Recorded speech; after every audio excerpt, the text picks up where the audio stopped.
আল্লাহ হয়তো আমাকে এনে মৃত্যু দিবা, নতুবা তুমি প্রত্যেকটা মুসলমানের গুনাহ খাতাকে তুমি মাফ করে দিবা।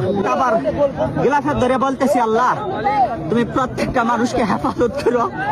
আল্লাহ যারা দোয়া চেয়েছে তুমি প্রত্যেকের মানুষের মনের মাকাসাদে হাসানা তুমি কবুল আর মঞ্জুর করে নাও। ইয়া আল্লাহ তোমার ঘর কাবার ঘরে খিলাফত ধরে বলতেছি, আল্লাহ তুমি একটা মানুষকে তুমি মৃত্যু দিও না, যতক্ষণ পর্যন্ত তোমার ঘরে এবং তোমার বন্ধুর ঘর পর্যন্ত সে আয়েশা সালাম টুকু না জানাইতে পারছে। আল্লাহ আমি জানি আমার হজ কবুল করতেন আল্লাহ, তবে আমার বিশ্বাস এইখানে আল্লাহ একজন ব্যক্তি আসছে, তার হজ তুমি কবুল করবে আল্লাহ।